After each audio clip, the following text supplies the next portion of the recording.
Assalamualaikum warahmatullahi wabarakatuh. Perkenalkan, nama saya Alfian Dwi Pratama, NIM 114180072 dari kelas B Sistem Informasi Lingkungan. Di sini saya akan mempresentasikan hasil dari materi penginderaan jauh. Penginderaan jauh atau remote sensing. Secara umum, penginderaan jauh adalah ilmu seni dan teknik untuk merekam suatu benda, gejala, dan area dari jarak jauh tanpa kontak langsung atau bersinggungan dengan alat penginderaan berupa sensor buatan. Penginderaan jauh atau remote sensing adalah merupakan cara untuk memperoleh, mengolah, dan menganalisis data tentang suatu objek di permukaan bumi untuk mengetahui karakteristik objek tanpa melakukan kontak langsung dengan objek tersebut. Nah, di sini ada tiga menurut para ahli. Yang pertama adalah David T. Ligden 1985, yang kedua adalah Nielsen dan Kiefer 1990, dan yang ketiga adalah Paul J. Curran. Di sini terdapat komponen penginderaan jauh. Yang pertama adalah energi. Tenaga penginderaan jauh dapat berupa gelombang elektromagnetik alamiah dan gelombang elektronik buatan. Nah, tenaga tersebut itu bersumber dari cahaya matahari. Nah, yang kedua adalah atmosfer. Di atmosfer ini terdapat molekul gas yang dapat menyerap, memantulkan, dan mempengaruhi tenaga elektromagnetik yang dapat mencapai permukaan bumi, yaitu bagian dari spektrum elektromagnetik yang mampu melalui atmosfer dan mencapai permukaan bumi. Di sini terdapat panjang gelombang dari spektrum gelombang yang dihasilkan. Nah, yang ketiga terdapat objek. Nah, objek ini adalah yang diamati berupa bentangan alam maupun bentangan budaya permukaan bumi. Nah, di sini terdapat yang gambar kiri atas adalah dari bentangan alam, dan yang bawah adalah permukaan bumi atau penggunaan lahan. Nah, ini terdapat before dan after untuk mengetahui penginderaan jauh. Nah, yang keempat adalah sensor. Nah, di sensor ini digunakan untuk melacak, mendeteksi, dan merekam objek-objek di alam dalam jangkauan tertentu. Nah, ini adalah skema dari sensor. Yang kelima adalah perolehan data.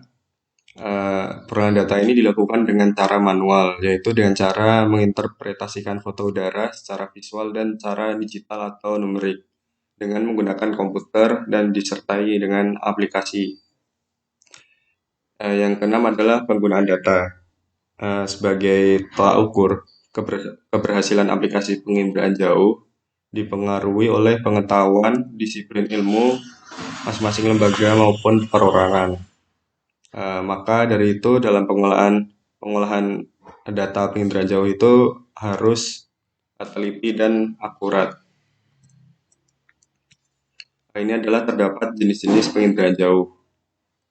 Ini adalah terdapat jenis citra variabel berbeda, terdapat sensor, detektor, proses perekaman, mekanisme perekaman, spektrum elektromagnetik. Yang citra foto terdapat kamera, film, fotografi, serentak, spektrum tampak, dan yang citra non-foto terdapat non-kamera berdasarkan pemindaian atau scanning, terus pita magnetik, termistor, foto konduktif, fotovoltaik, dan terdapat juga elektronik, parsial, spektra tampak, dan perluasan thermal dan gelombang mikro. Nah, ini terdapat citra menjadi dua, yaitu citra foto dan citra non-foto. Yang pertama adalah citra foto. Citra foto ini adalah objek merupakan hasil pemotretan kamera berdasarkan spektrum elektromagnetik yang digunakan. Citra foto dapat dibedakan ultraviolet, otomatik, pankromatik, dan foto inframerah dengan panjang gelombang sesuai yang telah ditentukan.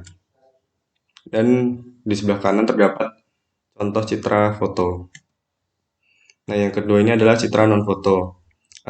Berbeda dengan citra foto, Nah, jika citra non-foto ini adalah yang dibuat menggunakan sensor non-kamera. Gambar diperoleh dengan penyinaran scanner. Citra foto ini dibedakan menjadi yang pertama spektrum gelombang elektromagnetik, jenis sensor, dan jenis wahana. Ini adalah contoh citra non-satelit. Kemudian terdapat juga citra multispektral. Citra multispektral adalah perekaman objek pada waktu yang sama dengan menggunakan beberapa spektrum. Metode ini untuk membandingkan tingkat kerincian objek yang dilakukan pada ketinggian yang berbeda. Ini adalah kegunaan penginderaan jauh. Manfaat dari kegunaan penginderaan jauh adalah untuk mengetahui persebaran sumber daya alam di suatu wilayah, untuk mengetahui keadaan suatu wilayah, untuk mengetahui perubahan wilayah oleh gejala alam seperti letusan gunung berapi, tanah longsor, dan lainnya. Yang keempat, untuk mengetahui pencemaran oleh limbah. Yang kelima, dapat mengetahui gejala cuaca dan iklim dengan mudah. Nah, ini adalah diantaranya kegunaan dan manfaat dari penginderaan jauh. Sekian dari presentasi saya, kurang lebihnya mohon maaf. Wassalamualaikum warahmatullahi wabarakatuh.